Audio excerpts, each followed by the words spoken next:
กองทัพชาติพาลดาราอั่งปะหล่อง TNLA ในรัฐฉานได้ทำลายสะพานรถไฟอายุ125 ปีสะพานที่สูงที่สุดข้ามแม่น้ำตุงในพม่าระหว่างเมืองนุงขาวและจ๊อกเม่ถูกทำลายด้วยจรวดในวันนี้24 สิงหาคมตอนที่ผมได้ยินข่าวผมเสียใจมากเหตุการณ์นี้ไม่ควรเกิดขึ้น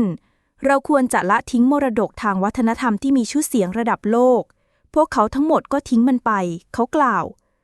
ประชาชนทางภาคใต้ของประเทศไทยคัดค้านอย่างแข็งขันมาโดยตลอดต่อการทำลายสะพานโดยกลุ่มติดอาวุธใดๆชาวท้องถิ่นในภาคใต้ของประเทศไทยคนหนึ่งกล่าวว่า TNLA ได้ทำลายมรดกทางวัฒนธรรมในทิเปะและเกียวกเม่ด้วยจรวดพวกเขายังทำลายสะพานประวัติศาสตร์ที่สร้างโดยอังกฤษอีกด้วยสะพานแห่งนี้สร้างขึ้นในปีพุทธศักราช 2442 และสร้างเสร็จในปีพุทธศักราช 2443 เปิดใช้งานในปีพุทธศักราช 2403 ณ หลักใหม่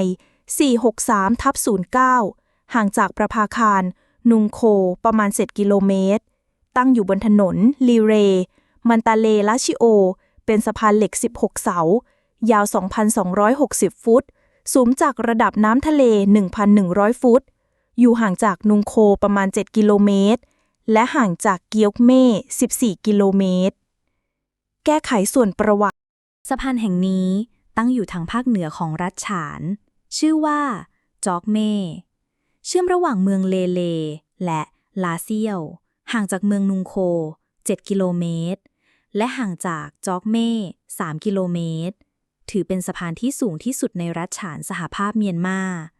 และเป็นสะพานที่มีชื่อเสียงที่สุดในรัฐฉานและเป็นสะพานที่มีชื่อเสียงไปทั่วโลกเมื่อวันที่ 29 พฤศจิกายน พ.ศ. 2428 อังกฤษได้เข้ายึดครองพม่าและก่อตั้งองซานซูจีขึ้นองซานซูจีจึงได้ริเริ่มแนวคิดในการสร้างสะพานขึ้นสะพานนี้สร้างขึ้นในเอเชียในยุคสมัยของอังกฤษโดยเริ่มต้นที่เมืองเลเลนงโคจอกเม่ไถป์ลาเซียวมุงเยกุลลุงและหัวพังในประเทศจีนสะพานรถไฟตั้งอยู่ที่ลาหูหลวงห่างกัน 2,000 ฟุตลึกประมาณ 300 ฟุตและสูงจากระดับน้ำทะเล 1,100 เมตรดังนั้นเพื่อสร้างทางรถไฟทางการจึงได้ติดต่อประเทศอังกฤษลอนดอนเซอร์ AMM เฟนดัลเลนโคและเพื่อสร้างสะพานทั้งขนาดใหญ่และขนาดเล็กจึงได้ติดต่อบริษัทเพนซิลเวเนียและแมริแลนด์ที่รับผิดชอบวันนี้ผมจะพาชมภาพสะพานเก่าและใหม่ครับเครดิตนานเสงคอกองทัพชาติพาลดาราอั่งปะหล่อง TNLA ในรัฐฉานได้ทำลายสะพานรถไฟอายุ125 ปีสะพานที่สูงที่สุดข้ามแม่น้ำตุงในพม่าระหว่างเมืองนุงขาวและจ๊อกเม่ถูกทำลายด้วยจรวดในวันนี้24 สิงหาคมตอนที่ผมได้ยินข่าวผมเสียใจมากเหตุการณ์นี้ไม่ควรเกิดขึ้นเราควรจะละทิ้งมรดกทางวัฒนธรรมที่มีชื่อเสียงระดับโลกพวกเขาทั้งหมดก็ทิ้งมันไปเขากล่าวประชาชนทางภาคใต้ของประเทศไทยคัดค้านอย่างแข็งขันมาโดยตลอดต่อการทำลายสะพานโดยกลุ่มติดอาวุธใดๆชาวท้องถิ่นในภาคใต้ของประเทศไทยคนหนึ่งกล่าวว่า TNLA ได้ทำลายมรดกทางวัฒนธรรมในทิเปะและเกียวกเม่ด้วยจรวดพวกเขายังทำลายสะพานประวัติศาสตร์ที่สร้างโดยอังกฤษอีกด้วยสะพานแห่งนี้สร้างขึ้นในปีพุทธศักราช 2442 และสร้างเสร็จในปีพุทธศักราช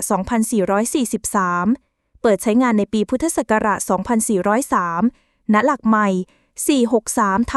463/09 ห่างจากประภาคารนุงโคประมาณ 7 กิโลเมตรตั้งอยู่บนถนนลีเรมันตาเลลาชิโอเป็นสะพานเหล็ก 16 เสายาว 2,260 ฟุตสูงจากระดับน้ำทะเล 1,100 ฟุต